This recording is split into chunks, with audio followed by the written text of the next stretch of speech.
Howdy folks, Jamboree here, and welcome to another episode of Film Chums. Joining me is my co-host, Viva Becca. Howdy folks, I'm sick this week. So when you feel sick, you sound like a witch. When I feel sick, I sound like Joe Biden, obviously. Right, okay, so in this podcast, we're going to be talking about the Marvel Cinematic Universe, and we're going to be asking the question, why is this franchise so successful? Because it really is like probably the biggest thing around today. It's absolutely massive. But the first thing we need to do is talk about, okay, so what do we think of the MCU? What's our... Because, like, yeah, we can talk about why everyone else likes it, but I think it adds something a bit more human if we explain our relationship with this franchise. So first of all, Viva, how would you describe the Marvel Cinematic Universe? I would say that it's like fast food. Fast food. It's like the fast food of movies. Okay, so the Marvel Cinematic Universe is a series of films that are interconnected based on the Marvel comics. That's the best way to describe them. Very loosely. In fact, I would say yes, more based on the real life people than probably the comic books, honestly. Right. As someone that's not really got into comics, I'm kind of an outsider when it comes to how faithful it is. So I can't really comment on that. What do you personally think of the MCU, and is there anything in particular that you personally enjoy about it? I think it started out good. I think it started out with movies that could stand on their own and were full cinematic experiences. And as it's gone on, the actual movie parts of the movies have kind of withered away, and it's really become more of a fan base, cultural icon. Very similar to like Star Wars or, the actual Disney movies. Yeah, I know what you mean. For me personally, I'm just a casual fan. I see these as fun popcorn movies. The only reason that I got into the MCU was because of my job. I have to keep up with the trends. I have to keep up with what everyone is excited about. And because of that, I've had to follow the MCU. But I know what you mean. I do, as much fun as I have with these films, I know the problems with them. They are very formulaic. They've gotten to a point where they're becoming quite predictable.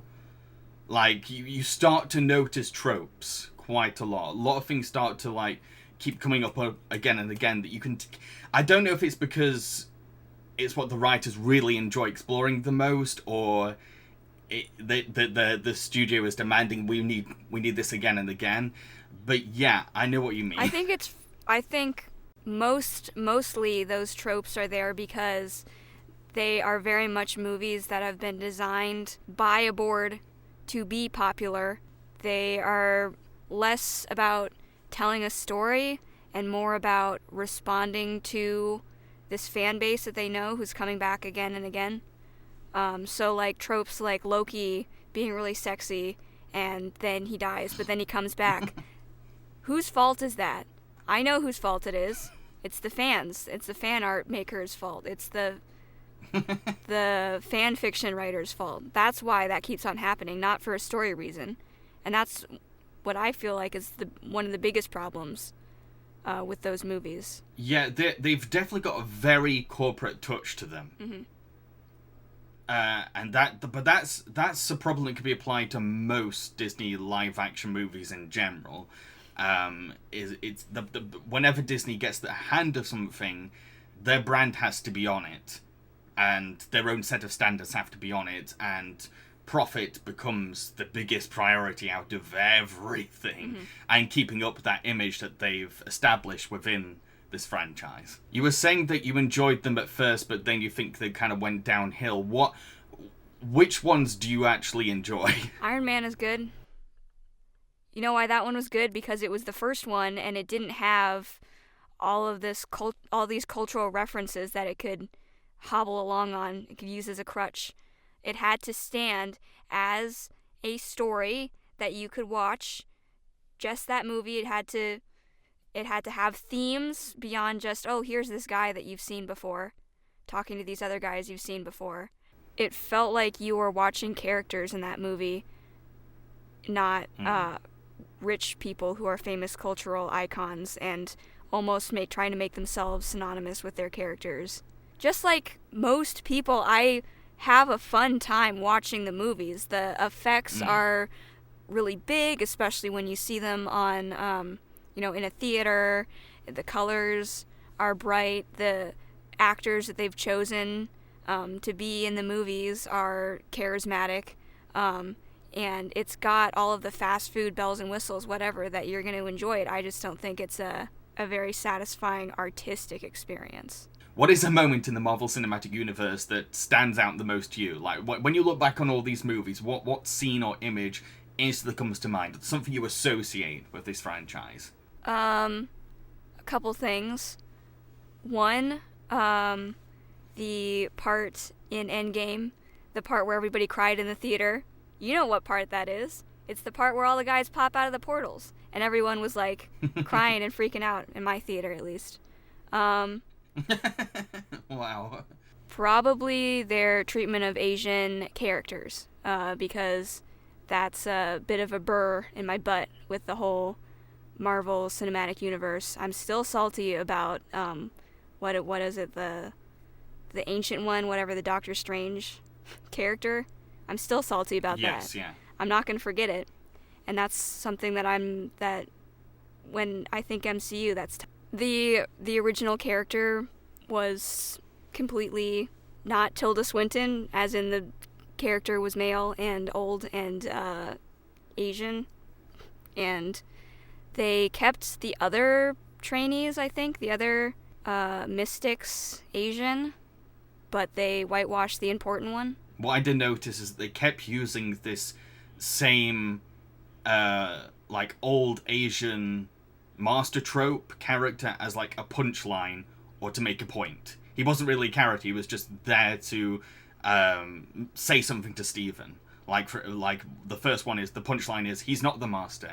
And the next one is, oh, but you don't need your hands. And he's brought out to, like, show that you don't. Yeah, well, remind me if I'm forgetting something, but it seems like every Asian character they've had in the MCU, they've used as a punchline, right? You've got that, you've got the fat kid from, the Rubenesque kid from SpiderMan.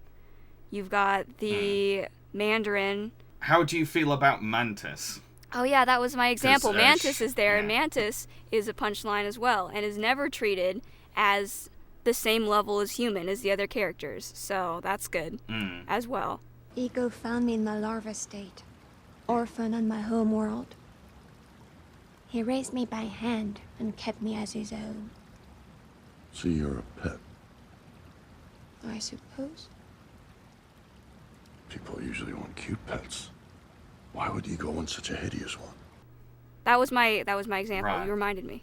Thank you. There's not that many Asian characters because they whitewash them. I know that the original Asian comic book characters they're based on are now seen as outdated, and Disney don't want to be scolded for bringing back racist caricatures, but I don't think that the solution to that is just to whitewash these stereotypes, because that is just as problematic. And yes, I'm aware that the director of Doctor Strange has apologized for Tilda Swinton's casting. The Marvel Cinematic Universe, as fun as it is, has a pretty poor reputation when it comes to representation. Most of their films are led by white men. Mm-hmm. And there's only one that's led by a woman. There's only one that's led by an ethnic character. It's just not a good look for them so far. They need to do better on all fronts, and I'm including black characters. I think they need to do better. Black characters in the Marvel Cinematic Universe are usually the white lead's best friend or sidekick, there to have the Caucasian hero's back or give them a kick up the butt when they lose their way, which in itself is a Hollywood stereotype that's led to limited acting opportunities for black actors. Black characters only became more prominent with Black Panther. Yeah, I mean, they had Nick Fury, but... Yeah. I'll give the franchise that, like, and he's consistently in nearly every single one. I'll give them that. And he's also given a really important role within the franchise. He's given a sense of authority, and people respect him. So one of the themes that I've noticed in the way that they make these movies is that the aspects of the filmmaking are easy, but not lazy most of the time. Like the storytelling. I don't know too much about VFX. Those look very grueling. But in terms of constructing the story and constructing the characters and all that, it seems like it's easy because it's simple, and it's not hard for them to figure out how to make it appealing, but they don't make it so lazy that it slides into, this is just a bad movie and I have no idea what they're trying to do, like Wonder Woman 84. Yeah. The one thing where they are making it easy and also lazy and it's affecting the films is when they try to make social messages. Please, stop it. Do better with Black Panther. Do better with your women empowerment messages. Like, I'm tired of seeing these poorly executed things. Well, you definitely bring up one point. It's like that big shot with all the female characters coming out of the hole. Oh my god. And it's like, they've not earned that. So pandering. They've not earned that at all, because those characters... You can do better than those that. characters have never met each other before. And like, the writers don't get the reason why that moment would be, like heart-poundingly moving and would mean something, is if they they set it up at all. You don't even have to set it up that rigorously. No. The little moment with the 3 female heroes in the first one, in Infinity War, that worked better because they actually put a tiny little grain of effort into having them meet first. Yes, yeah. That's the thing. It's hard for them to play this card when they've failed the Bechdel test so many friggin' times. It's like, now you're gonna do this? Yeah, and the card that they're playing with Black Panther, like, please, come on. Have the characters, treat them with respect, and don't be like they need to have their own magical land where it's just them and we have to keep them separate from everyone else. That's a really good point. Yeah, that's quite troubling when you think about it. But to be fair, they've opened up Wakanda now, so hopefully Black Panther 2 will have Black Panther and all the other characters being around the world a bit more. We'll see. Yeah, I hope that they do better. I think that they can do better in all of those social message areas. Because that's the thing, that the messages themselves aren't a problem. Like, it's okay to tell these kinds of things, but if you mean them... The messages they're trying to tell are good, but they're not meaning them enough that it's well done. What do you think of the sense of humor in the Marvel Cinematic Universe? Good. I would say good. I would say I appreciate how they usually know when to use it, how to keep it balanced, where to draw the line. I am not personally the biggest fans of the movies that are supposed to be really jokey movies in the MCU, like Ragnarok and Guardians of the Galaxy. I think they're okay, and I think that the important part, like, does the humor land and do they know where to draw the line, is there. I am a god, you dull creature, and I will not be bullied by that.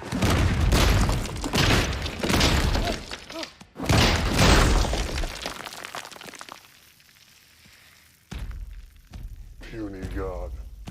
As someone that's just marathoned nearly every single one, the humor is one of the biggest appeals of the franchise on the one hand. Mm-hmm. And it's one thing that has kind of... It's one thing that makes it fun to get through these films.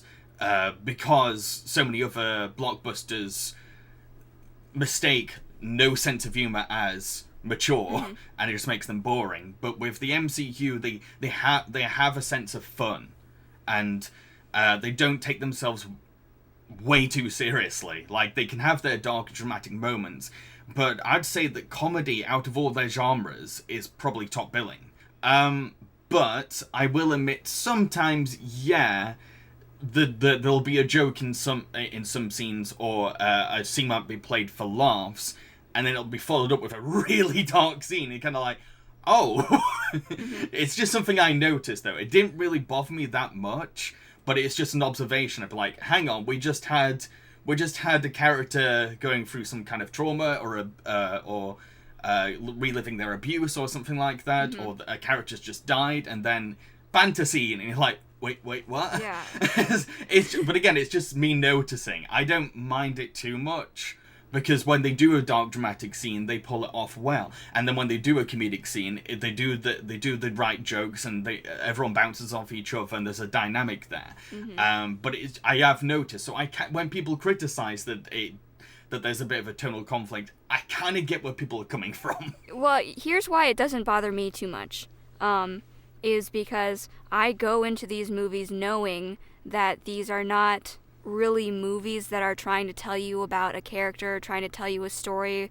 They're really just visual vehicles for rich, famous people to play dress up in front of you for 2 hours. And that's fine, and it's very popular, and they are trying to make it entertaining by making it bright and putting fun music over it and having jokes that are very generally acceptable. And if you go into it with that mindset where it's like when something bad happens, it's really just to kind of give you a break before the next block of entertainment starts, then it doesn't really affect you as much. So you were mentioning early on how you're really enjoying Iron Man. Would you say Iron Man is your favourite out of all the MCU you've seen? Maybe. As a movie, I would probably pick Iron Man. As an experience, I would say that I had a richer emotional experience watching the last Avengers movies, but that's not because they were good movies.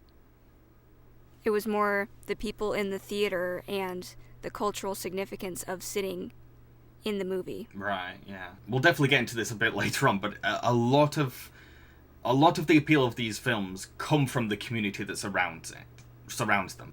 Yeah. And sharing that with other people. It's a cultural event that you participate in. They're not really movies that you can analyze well as stories or art forms, or you're going to sit down and just watch this movie, because at this point you can't just sit down and watch any movie from it and have any idea what's going on. Yeah, that's something that does bother me about the franchise, is that you can't exactly say to someone, hey, have you seen Avengers Endgame? It is the most financially successful film ever made. It is one of the best movies ever made. But first, you've got to watch 21 or 22 other films first. So it's a very alienating franchise. It becomes a hobby. It's very much a hobby kind of thing. You know, luckily they make them broadly appealing so most people can get into that.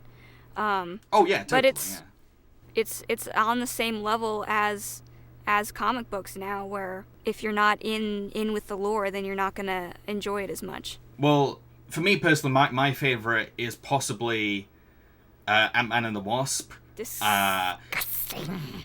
Disgusting. What the hell? I really enjoyed that one. The one that looks like a TV show on $1 million budget.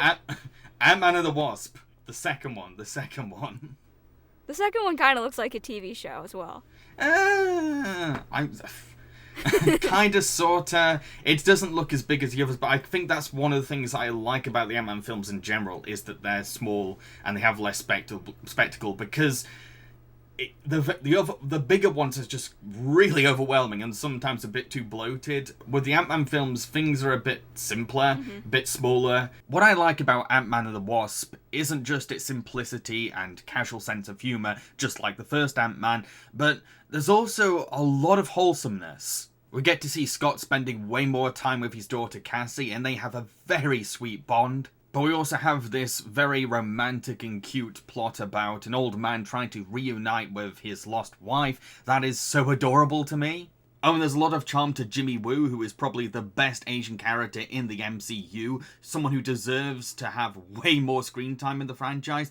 He is just so lovable because you can tell that he wants to be respected as an agent, but at the same time, he has this goofy side, and he kind of wants to make friends with the criminals he needs to arrest. And yeah, and like, it gets really strange when they go subatomic.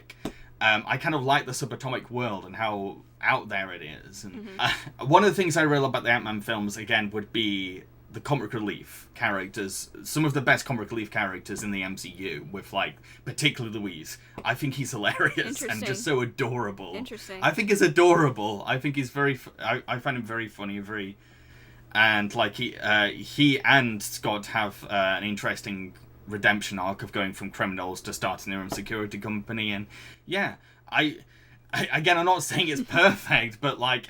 When I watched them all, that was the one I was spotting the most things that I personally like. And another thing I like would have... the first Ant-Man film kind of established the whole shrinking and growing mechanics, but I feel like the sequel played it way more with it and went a bit more crazy with it, and I had more fun because of that. But I will admit that the first Ant-Man has a better hero's journey compared to the sequel. But its origin stories is probably going to have that anyway. That's really interesting. I was actually going to ask you about Michael Pena, because for me, he's probably one of the most hit or miss comedic characters in the MCU. I can see why people wouldn't like him. I get it. Trust me, I get it. But he fits a trope that I personally like. The whole kind of like wholesome, innocent chatterbox. I kind of like that kind of character. I like those ones. So yeah, but I get sometimes his verbal diarrhea can be an inconvenience, or it can ruin the tone. Particularly if a scene really requires him to get something across, and then he cuts to his whole long story thing. Long story thing. Yeah. So I will admit that they can get a bit tiring after like the fourth one in the film or something. The first time they do it, you're like, oh yeah, that's pretty funny. But then like the fifth time, it's like, Louise, we're in a really serious situation right now. And I really like when he gets the truth serum, because it barely changes him. I like the weirder ones, and I like the smaller ones. Those are the ones I like. Yeah. And I think Ant-Man has both of those things. I don't even know. I don't know if I remember too much about it. That one was the one with the weird, like, trapped in space girl. Ghost. Yeah, the phase girl. Yeah. And they steal the building.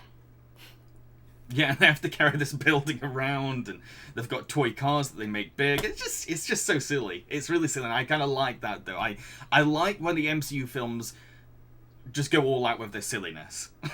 I kind of like that, because I just don't like films that take themselves too seriously. I really don't. I'm just so tired of them. So would you say then, like, least favorite Marvel film is Thor: The Dark World?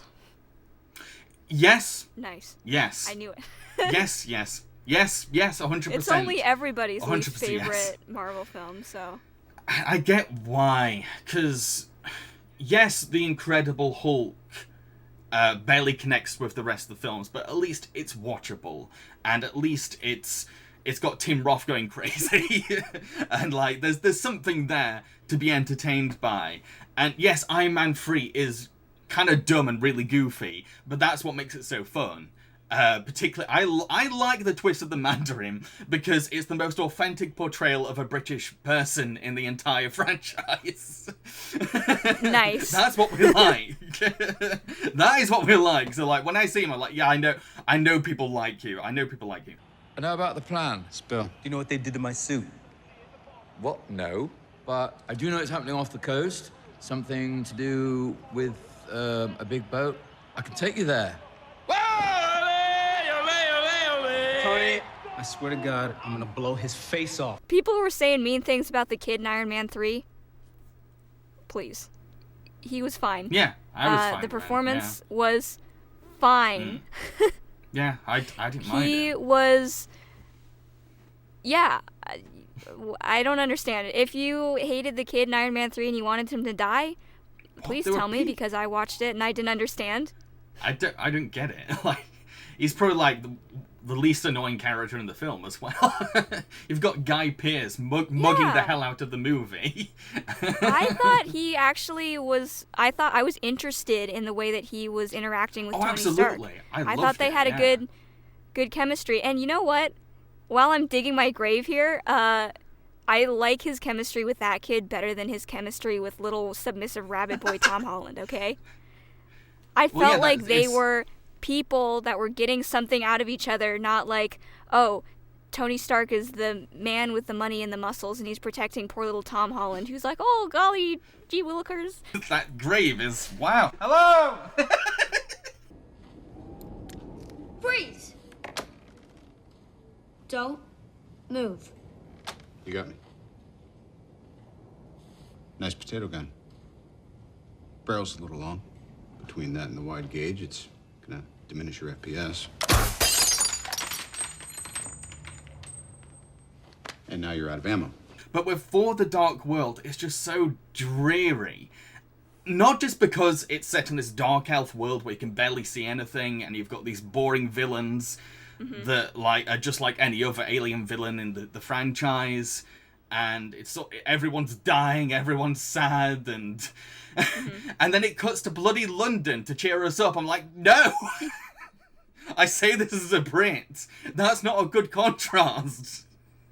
Here's something. You just cut to this murky London. I will jump in and say, though, I really, as much crap as the first Thor movies got before they completely changed everything about the character and the tone of the films, I appreciate that they were trying to do something different. They want to make the different people stand out. So, like, this guy, we're going to make be the fantasy movie kind of guy.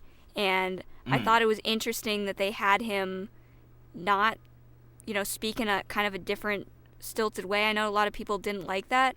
But, he's not really from Earth, is he? So maybe it would make sense that he talks a little weird. And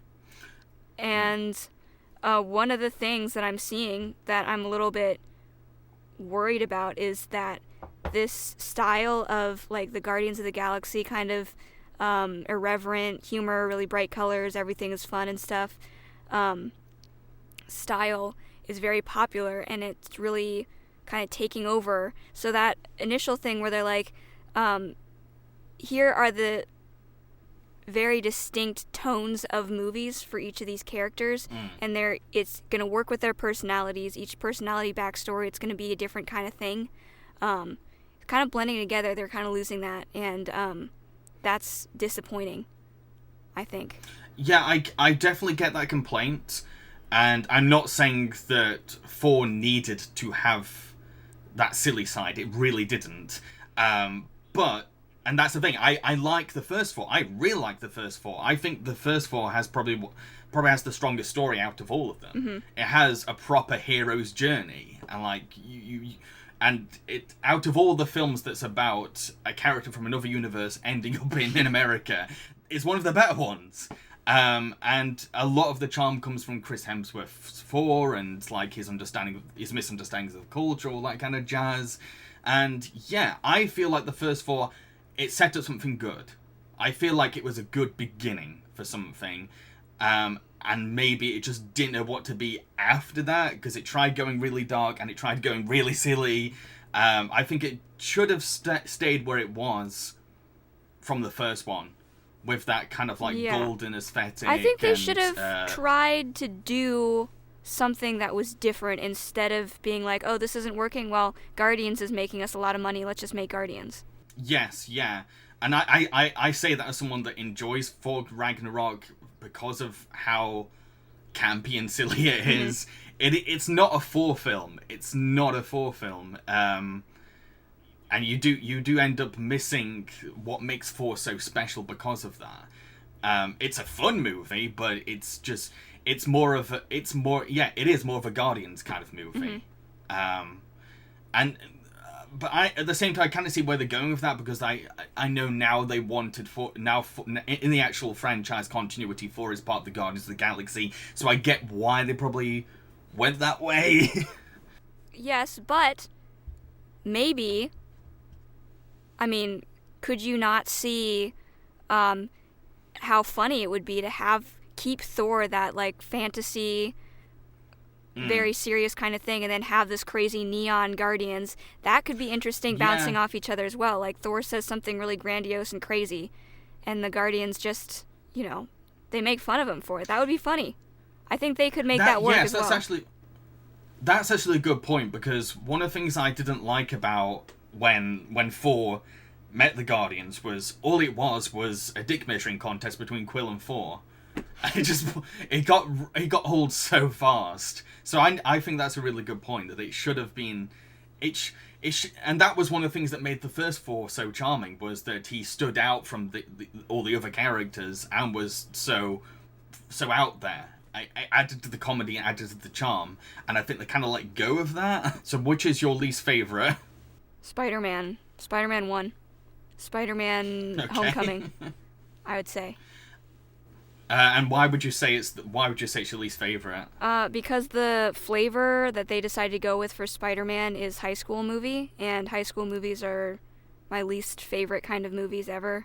I hate all the tropes. That explains a lot. I hate the big dance shit. I hate the edgy teenager. Like, I'm a good person. I'm a cool person because I'm a mean person. I don't think that the message I'm a good person or I'm a cool person because I'm a mean person is a good message to be sending anyone. Where does it say that? I'm complaining about Zendaya. I fucking hate her.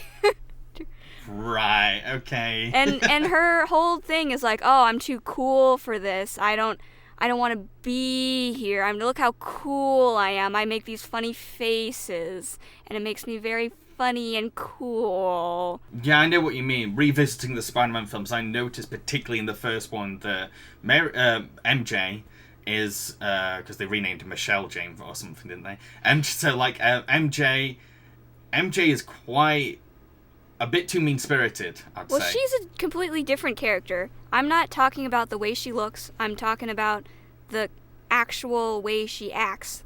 The core of the character is completely different, so it's like, just make a different character, you know? And I would argue that Peter Parker is kind of a different character as well. I mean, I don't remember him having this really submissive little boy personality in the comic books. Like, he was younger, but he wasn't going around like, oh boy, oh, Mr. Stark, ho ho ho.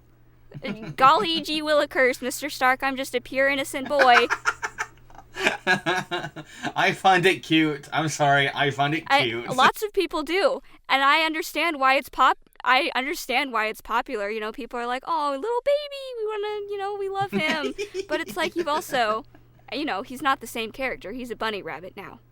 Is he a spider, or is he bunny rabbit man? Because that's what you've made him. See, the thing is, my problem with the Spider-Man films has to be the fact that it completely abandons the working class appeal of Peter. One of the best things about Sam Raimi's Spider-Man films is how it explores his working class values. Mm-hmm. But when you put him into the MCU, he gets the advantage of being best friends with Tony Stark.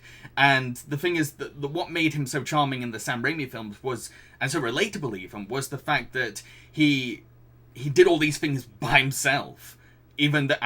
While he was going through a working class life as well, and struggling to make money, struggling to keep a job, and you could really relate to that, and you could find some depth to that. But with MCU's Peter Parker, it's just basically he's got way too much of an advantage, and it's cool to see all these different kinds of gadgets he's got.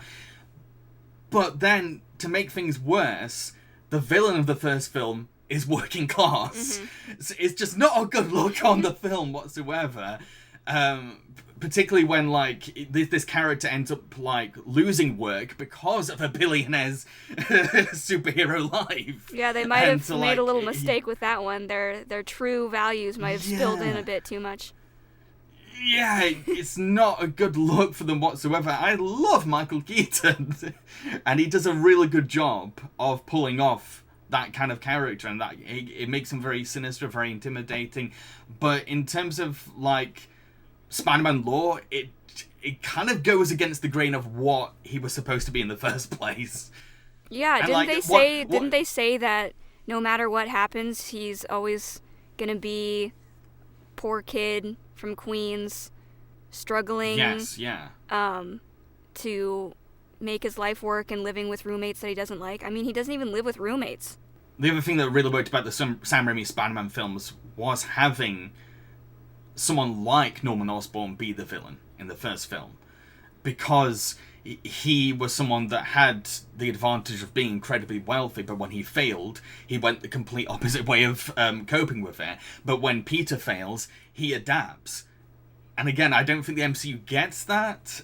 It's a different character using the name of an original character, and that's nothing new from superhero movies and superhero properties. There's a good number of superheroes that are very different on screen than they are than they were originally. So one of the things I will definitely give Peter Parker in the MCU is that it's going to be interesting seeing him grow up, because all the other Avengers, we met them when they were in their 30s.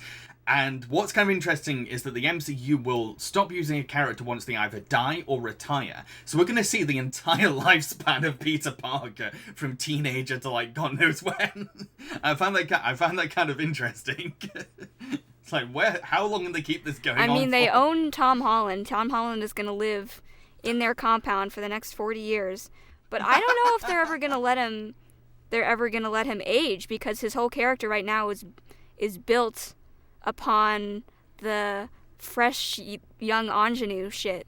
So I don't know, are we gonna see a 70-year-old ingenue? Maybe But well, at the same time, Tom Holland doesn't age, so oh my god. And I say this as someone with a baby face myself. Like, I'm 30, but I still get mistaken for looking in my early 20s. So I'm wondering how they're gonna pull off older Tom Holland. Are they gonna recast him? I hope so. They might. I hope so. I hope not. They should recast it to me. You hear that, Tom Holland? I'm coming for your job. I also remember you saying that you don't like Captain Marvel. Do you want to go into detail why? The movies rely on being cultural artifacts, and they tell you, do your homework, do your homework, do your homework. You can't just release a movie that pisses all over that homework that you did, so... Well, okay, so the reason why I have a soft spot for that film is because, and I think I told you this before, I don't know, but the film came out a few months after I went through my own domestic abuse situation with a partner, and that film really got to me because it was about this character who had been gaslit, and just the image of someone standing up to their abuser,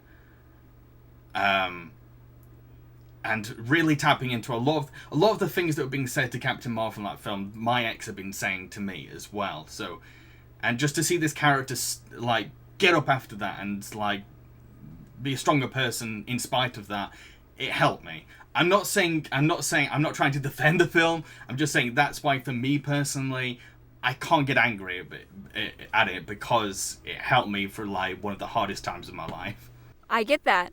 I would say to anybody who's looking for something that will have a similar sort of message impact, maybe don't go to Captain Marvel, because a lot of people, including myself, did not bond with that character because she never seems affected by anything, including her gaslighting and abuse. I didn't really see her development of becoming a stronger person because she was bland and strong to begin with, and she ended the movie bland and strong. Yeah, again, rewatching the film, yeah, I know what you mean. But at the time, it was an easy blank slate to put myself into. And just the image of, it could have been any superhero, just like any superhero on screen, just having all this abuse thrown at her, being knocked over and just standing back up. That was enough for me. That was just enough. That's all I really needed at the time. Rewatching it doesn't have that same effect because I've moved on now. But again, that's yeah. So the MCU used to have a reputation of lacking in its villain area, but over time it's gained a bit more success with characters like Loki and Thanos and Mysterio. Characters are now getting more how would you put it, they're becoming a bigger part, they're becoming a bigger part of the pop culture now, like a lot of the others didn't. So why do you think that is? They have started having the villains say things where people are like, oh, that sounds like a nice thing to say. Well, this must be a sympathetic villain then. This must be a well-developed character then. You know, people were not really bonding with the original villains because they were trying to make them comic book villains where they just say, I'm evil. Yes, that's a good point. And then to fix that problem, they said, here's villains and we'll try and make them sound like they're saying something more relatable than we're evil. Once in a while, they'll have a villain and they'll make it good by saying, here's how we're going to flip the identity of the hero and have the villain respond directly to them. But I find that more often it's just, let's give the villain something that sounds kind of nice for them to say, and then people will buy toys of them as well as the heroes. Yes, but it is a good point. It's like most of the MCU villains before the success of Loki and Thanos and others, they were just became very oversaturated with just the crazy businessman, the shady CEO who just wants to use the hero's technology to rule. Let's look at like Thor and Loki, and then the Iron Man villain, Obadiah. I mean, they're both very similar situations. Like, here we've got these two, like, basically princes in their world. Like, one, they're super rich and powerful. One, they're super rich and powerful, right? The first one doesn't work because even though it's supposed to be Tony Stark flipped, and it's like, he wants all this, but he hasn't been able to get it there because he's not the chosen by society golden guy. Like, that's what they were trying to do, but they didn't explain that. They didn't show him at all. They just showed him saying, I'm evil. Loki, same deal. They both want the power. One of them can't get it even though he thinks that he should have it because he's not the society's chosen golden guy. But they follow him more, and he explains that. He doesn't just say, I'm evil. He says, I'm evil because... I think another reason why these characters stand out more is they have, in terms of design, they're much brighter, much more colourful. And when you take like just a bold guy in a suit and put it next to someone like Loki or Mysterio, of course the more flagrantly costumed characters are going to stick with people's memories more. We should definitely get into the meat of the topic, which is, why is this franchise so successful? Despite what we personally think of it, why do we think it's gotten to this point? What do we think objectively has led to this franchise becoming as successful as it is? Okay, at this point, I think people are so invested that there's no way that they can not see the movies now. Yeah. Because they've already put in hours and hours watching all these movies, literal multiple days of their lives watching these movies. You don't have a choice. You have to keep on watching them. Yeah, if you ever want to understand what's going on, you can't jump out of it. And if you miss any of them, that's it. Like, you miss out in the big discussion. Yeah. You can't jump out of it. No, you can't. You have to stay up to date. So yeah, I know what you mean. It is that. So I have a lot of things, because I've been thinking about this while I was watching the films. I was trying to think, okay, what are the elements here that make these films? How did we end up with 23 movies? Is what I want to say. Like, how did we get to this point? So the first one would have to be the widespread amount of genres these movies have. Whether you think that they've utilized these genres well or not, doesn't matter. They are using different kinds of genres. You've got the fantasy, you've got sci-fi, you've got comedy, you've got action, you've got romance, you've got thriller. Just nearly every genre that's in the book. So no matter what, you're going to appeal to someone out there. obviously it's going to attract every kind of like fan base in terms of genres. Everything that they use to make the Marvel formula is condensed down in WandaVision. So you've got your different genres, different kinds of TV shows. You've got that it's basically just an appealing amalgamation of tropes that they've thrown together so that people can understand really fast. You've got that. You've got the you need to be invested in this to understand, because pretty much all of the characters in WandaVision, not introduced, they're just people you should have already known, met through other movies and TV shows. Right. Constant references, and constant meta references as well outside of the show, because it's a cultural thing now. And then you slap nostalgic callbacks, even if it's not even nostalgic for the show. Any kind of nostalgia is going to do. Appealing music, bright colors, and sexy people wearing swimsuit. And you've got a winning formula. Yeah. They know what they're doing. They know exactly what they're doing. I think another thing that's helped the franchise, because I think in general what they've managed to do is stretch out their audience appeal. I think that is how they've managed to keep going. And one of the things that adds to that is how many bloody superheroes there are in this franchise now, to the point where there's someone for anyone. You're going to end up finding your favorite superhero, and you're going to want to follow them throughout these films. You want to see, okay, what are they doing next? Oh, well, for example, say, I really like AntMan. Oh, that means I've got to watch Civil War to see what he does next. It doesn't matter if you're watching the solo films or whatever. You've got to keep watching. So it expands those. Yeah. Whoever you're into, you've got to watch them all, kind of thing. And it makes it so much easier for the filmmakers, because they don't have to try and construct a theme or a message or a moral into any of these stories. They just have to put the character that you like there.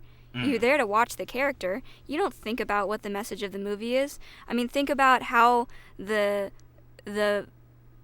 morals of the movie have degraded from the first movie, where it had a very clear message, to now it's like there isn't really any sort of message. There's no theme. The earlier ones, particularly the origin story movies, they had stronger themes because they had an origin and a hero's journey to follow. So they could concentrate that more. Once they started to have all these crossing overs, that meant that like tones were changed, and the themes were changed, because you had to now share those ideals together. So kind of like washed over. But I think another big part of the success of the franchise would have to be how star-studded they are. Like, everyone's in this series. Everyone, nearly. And they often keep bringing in actors from other successful franchises as well, I've noticed. Like, anyone all from, say, Star Wars, Lord of the Rings, Hobbit, all that jazz. Yeah, I sometimes wonder if how they choose what characters they want to introduce. And it seems like often they will say, oh, we want this person to be in it, so let's find a character that they could be. Not having to act as that character, but just them and their celebrity personality, which character will they slip into? You know, because Doctor Strange was a Marvel character. He wasn't a really well-known Marvel character. They got Benedict Cumberbatch, and it kind of seems like they're like, oh, we want a guy who's like an asshole, smart doctor guy, because he played Sherlock. Right. So, is there a superhero that has doctor in the name? Oh, Doctor Strange has doctor in the name. Let's just change the character, and then have this guy play it, and change the character so it'll fit his celebrity personality better. Yeah, I think that's probably another reason why the MCU has become a hit, is because these are less superhero personas and more the public personas of these people, and they have. Yeah, you see this person that you like in movies, and also as a as an icon, and then you go see the movie and it resonates with you, like the research that you've done into their personal life as well. Yeah. And I think that's maybe another... Because maybe some people will go into the series not really focusing on the lore and all that kind of jazz, but they know Robert Downey Jr. In terms of like his public persona. They know Scarlett Johansson in terms of public persona. And that's easier to read. And I think perhaps Marvel Studios have embraced that. You have to admit that a big part of the success comes from memes. And I think the reason that there's so many MCU memes is because there's just so much content to work with, and the later films go into so many strange places that like there's so many things that are either intentionally funny or unintentionally ridiculous that people making memes, you can work off anything. And because they get spread around so much, and everyone's like, I don't get this meme. Everyone else is finding it funny. I want to understand this meme so I can enjoy that. I can enjoy that with them. And that they're going to want to see the films because of that, so they get the memes. I mean, that's one of the reasons I actually thought that I keep up with the films, is because I see all these memes, and I love memes, and I'll see one related to like a new MCU film, and I'm like, oh, I wish I got that. I wish I understood that. I want to laugh at this, and I have to go and see the film to get the punchline. Yeah, or it's like the kind of thirst trap meme where they're like, oh, Tom Hiddleston. I agree, he looks very good in that suit. I gotta watch the movie where he wears it. Yeah, that definitely goes back to the whole star powers of the film, is that because there's so many attractive Hollywood people in there, and everyone's got their own taste, there's gonna be someone for everyone to like have dreamy eyes over. It doesn't matter what your taste is, because like there's so many. And like, yeah. So like, yeah, I will totally admit that a lot of the appeal can come from that. And I've also met other MCU fans that like, you can tell they mainly got into it because they find some of the actors hot. which isn't a bad thing, but like it also explains why a lot of people are coming back. Yeah. I think the memes and like the references and just the fact that it's such a mega cultural thing, most people that you run into are going to know about it, so it's a really easy topic for you to talk to people about. Yeah. And there's no real stakes in it, so, you know, it's fun to be able to participate in those conversations that frequently happen, you know, like... Which one is more attractive? Is it Tony Stark or is it Captain America? Or you can... There's also the other end of the spectrum as well, because then there's people that like to argue, okay, who's the strongest Avenger? Who would win in a fight? And there's so many characters you could like pit against each other, and people have debates about that. And like the films will fulfill that, because they will make these characters fight each other, and people want to go and see, okay, I want to prove my friend right. I think that Iron Man can be Captain America, and the film's going to prove it. So, like, yeah. Yeah. I'm thinking about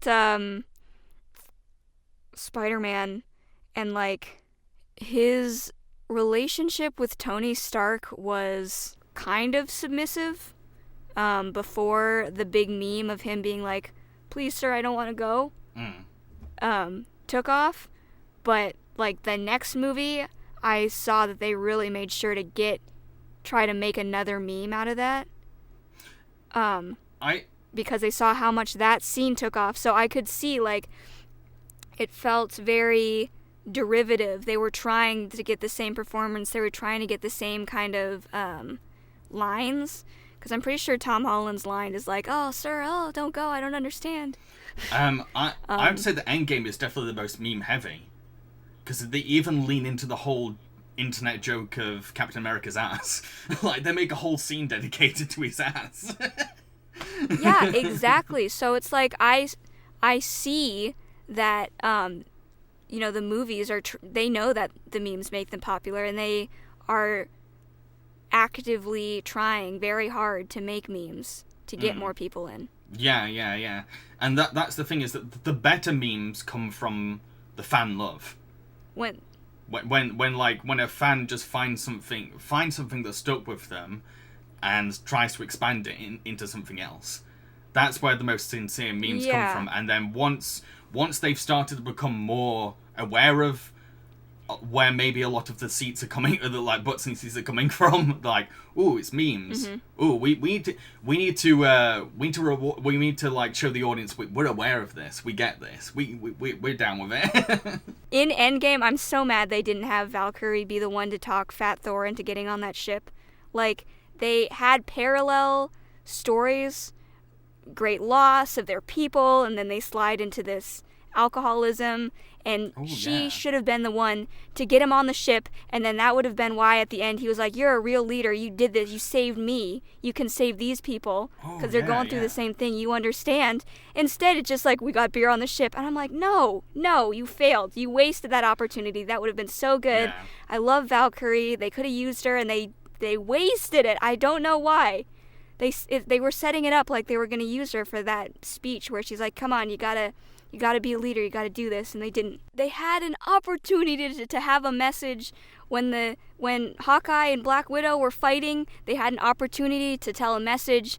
Maybe both of them fall off, and then they both get to live, but they just have half of their lifetimes removed or something. Like, that's your message. Like, if you love each other enough, you're willing to sacrifice yourself, maybe then you can get around it somehow.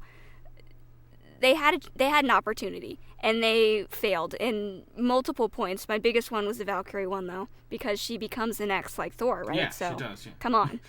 Set her up a little bit. I think the number one reason why these films have become successful is their rewatchability. They're so easy to watch again. When I marathoned these films, there was a lot to get through, but watching them, they're very easy to sit through.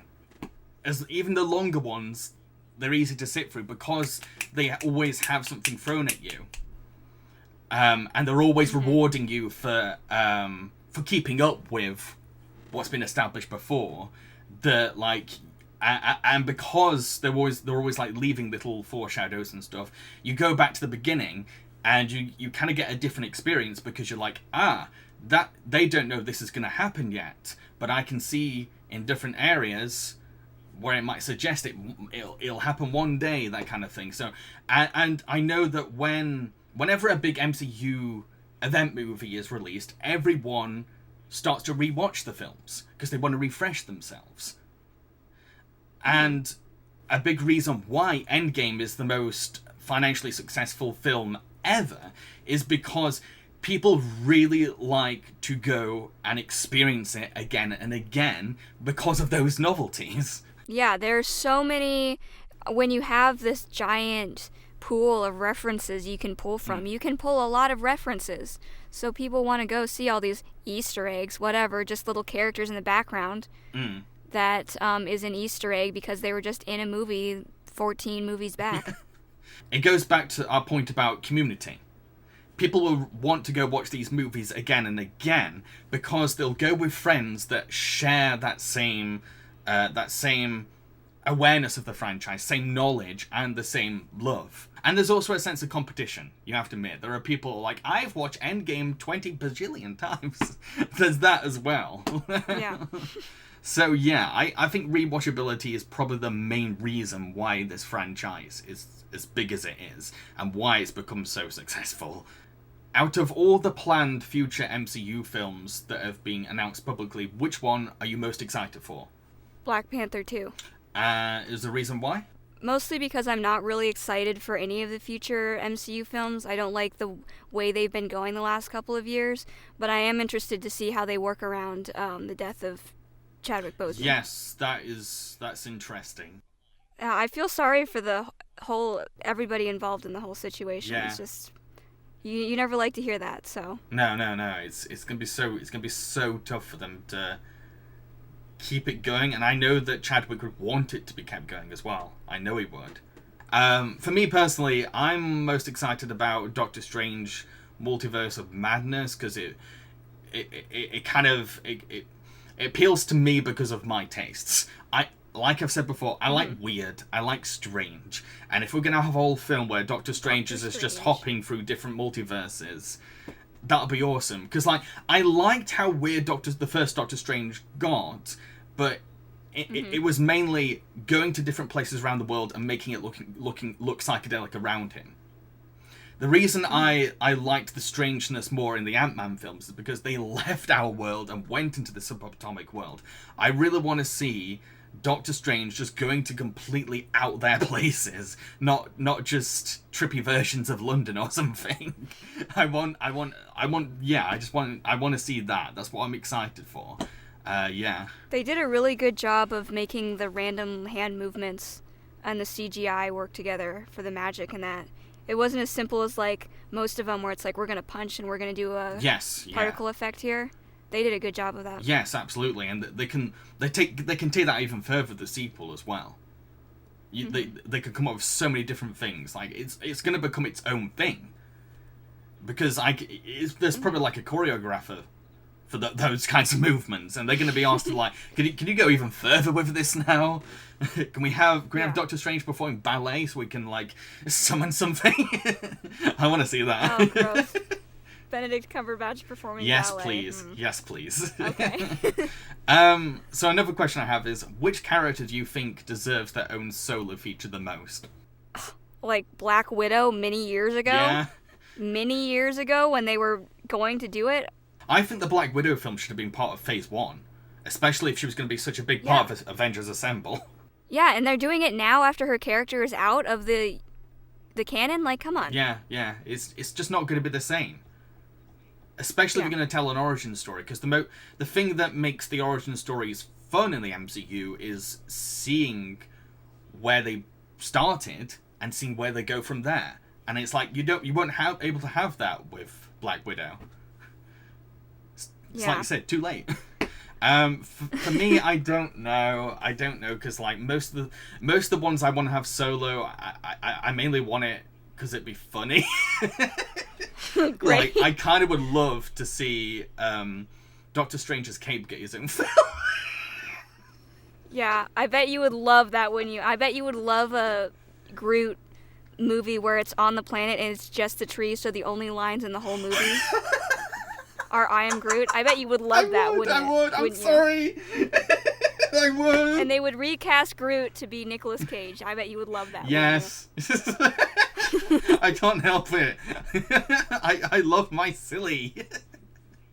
I'm a silly person. I'd like him. Yeah, I'd like that. I think the cape would actually be pretty cool, though. I like that. Yeah, because like it would mean that already they're having to communicate what the cape is.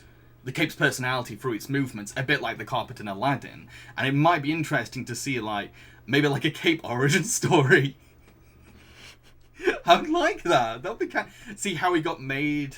The only I don't want them to take it in the direction they did with Nagini, where it's like the cape is actually a man. Oh, no, don't do that. I don't want that. Don't do that. That would be stupid. Just keep it a cape. Yeah. Maybe you can give it a voiceover if you can't animate it correctly, but don't make it a man. Yeah, just go all the way with the joke. And the franchise already has a big sense of humor. A huge sense of humor, particularly with Guardians of the Galaxy. It goes all out with its humor, so like why not go all out with this one? And I think what would be really interesting about a Doctor Strange cape film would be he is one of probably the most violent of all the superhero characters I've noticed. He's the one that just goes all out and just kills, and then that's it. The film forgets it. Who will play the cape, though? Are you wanting Andy Serkis to play the cape, then? Is that what we're looking for? I know he's already like attached to direct Venom 2 as well, so maybe he could direct it. Because like he mainly gets attached to direct motion capture heavy films, so he could direct it and be the cape. Nice. I'm sorry, that's what. Okay, I want this. It'd be so fun. It'd be just. You sold me on it. I know, it'd just be a really interesting change of pace as well, and yeah, there's so much you could do with it. I haven't had this feeling for 10 years. So, last of all, I want to ask you, what kind of movie do you want the Marvel Cinematic Universe to experiment with the most? 2D animated? Is 2D animation too much to ask? I want 2D animation because I want Disney to trick themselves into setting up a 2D animation studio again and make a lot of money and be like, oh, we should bring 2D animation back. Also, they were originally 2D drawings. Yeah. Right? Yeah, and if you... Here's something. If they're worried about, well, okay, Spider-Verse was really good, right? There's your 2D animation right there. But if they're worried about it, why not even just test it out with the experiment where they go through a portal or something and they end up 2D animated, you know? Yeah, could be a good setup. I mean, like with Multiverse of Madness, there's a great opportunity to do that. So yeah. And I know the CG is pretty expensive and they really have to like brutalize people to get it done. 2D animation, you can do some crazy stuff that maybe you wouldn't even be able to pull off as well in CG. And the budget is less limited because whatever you're drawing is going to be like the same amount of drawing, right? Yeah. I can see what you mean. At the same time, I have seen quite a bit of the straight-to-video animated superhero films. I'm doing a whole video on them at the moment, and a lot of them have so much going for them. And a lot of them are, I would even say, superior to the live-action adaptations. Mainly because apparently they're much closer to the comics. They're going to need to start doing stuff to bring in younger fans at some point, because they seem like they're making the movies for adults. If they're going to continue this franchise forever, they need to start finding a way to evangelize to young people. And I know they have like their children's comic book series and stuff to tie in with the movie versions of the characters. But, I mean, there's not a lot of people who are reading comic books. So maybe a more child-focused 2D animated movie would do that for them. Yeah, it would expand the cinematic universe as well in terms of what you could watch, what you could choose from. It wouldn't have to be just the live action ones. There'd be way more to choose from. But I'd like to see one of them try to do a film where there's no action. Because as great as the action is in these films, we've gotten to a point now where it's like, yeah, we get it. You know how to do action scenes, and they're fun, they're great. But after you've seen like movie 23 of them doing that, you kind of like, well, I kind of want to see these characters do other things instead of just fighting, and like the. So something that's more like Joker. I've not seen Joker, so I can't really say. But I mean, like in Age of Ultron, they have all these quiet little scenes where they're just hanging out, and like they're probably the most interesting scenes because they have the most development for the characters, and it's just a nice change. Oh my goodness! It's just a nice change of pace compared to like all the other things that's going off. They might be scared to do that though. Oh yes, they would. Yeah. All the development they pushed for characters in Age of Ultron, they basically undid it. Oh, definitely. Yeah. At this point, because of backlash. Yeah. But yeah, I'm not saying that like. I'm not saying they should. It's what I would want. Yeah, no, I think that would be good. I just like.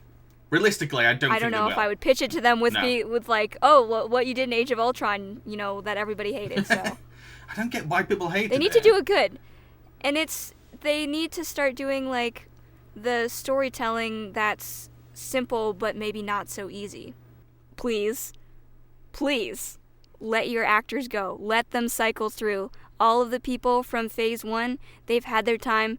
Stop saying that you're going to bring them back and, like, they're going to reprise their roles as the characters. Like, if you want this franchise to last forever, don't expect these actors to last forever. Just introduce new people, especially since, like, as these people are in the public eye for so long, they just accumulate more things that can ruin their celebrity persona for people. Oh yeah, totally, yeah. So they need to be refreshed. You can't just keep them in there forever because they're just going to get ruined for more and more people as they get older.